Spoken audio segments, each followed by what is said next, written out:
Gold, trusted gold buyers. మీరు తాకట్టు పెట్టిన బంగారాన్ని విడిపించి ఈ రోజు ఉన్న మార్కెట్ ధరకు కొనబడను.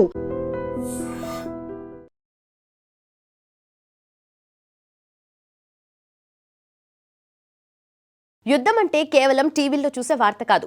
అక్కడున్న వేలాది మంది భారతీయుల పాలిట అది ఒక మృత్యుపాశం. ఇరాన్ ఇజ్రాయెల్ మధ్య మొదలైన యుద్ధం కేవలం ఆ దేశాల సరిహద్దులకే పరిమితం కాలేదు. ఇప్పుడు దుబాయ్, ఖతర్, కువైట్ లాంటి దేశాల్లో పొట్టకూటి కోసం వెళ్లిన మన తెలుగువారి గుండెల్లో రైళ్లు పరిగెత్తిస్తుంది. ఒక పక్క యుద్ధం ఎప్పుడు ముంచుకొస్తుందో అని ప్రాణాలు అరచేతిలో పెట్టుకుని మన వాళ్ళు బిక్కుబిక్కుమంటుంటే, మరోపక్క ఇక్కడి సోషల్ మీడియాలో సిద్ధాంతాల యుద్ధం మొదలైంది.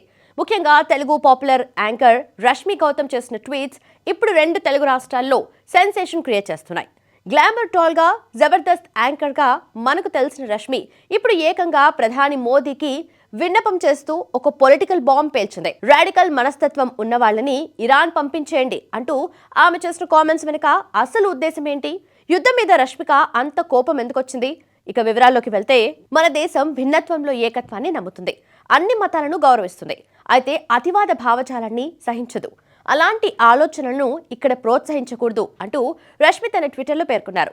యుద్ధాన్ని సమర్థించే రాడికల్ ఆలోచనలతో ఉన్నవారిని ఇరాన్కు పంపాలని ప్రధాని మోదీకి విజ్ఞప్తి చేశారు.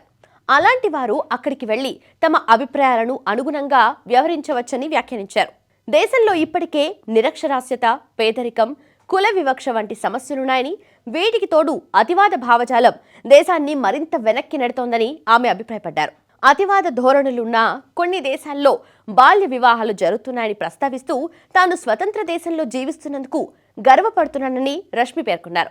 ముఖ్యంగా తన పర్సనల్ లైఫ్, పెళ్లి గురించి వచ్చిన ప్రశ్నలకు ఆమె ఇచ్చిన రిటార్ట్, ఒక స్వతంత్ర దేశంలో నేను ఎలాగైనా బతకగలను అని చెప్పడం ఆమె బోల్డ్నెస్కు నిదర్శనం.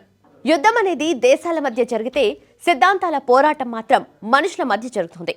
రష్మి చేసిన కామెంట్స్ పై ఇప్పుడు నెట్టింట పెద్ద చర్చ నడుస్తుంది. కొందరు ఆమె ధైర్యాన్ని మెచ్చుకుంటుంటే, మరికొందరు మాత్రం సెలబ్రిటీలు ఇలాంటి సెన్సిటివ్ విషయాల్లో జోక్యం చేసుకోకూడదని విమర్శిస్తున్నారు. రష్మి చేసిన వ్యాఖ్యలు ఈ సమయంలో అవసరమేనా లేక అనవసరమైన వివాదమా? కామెంట్ చేయండి.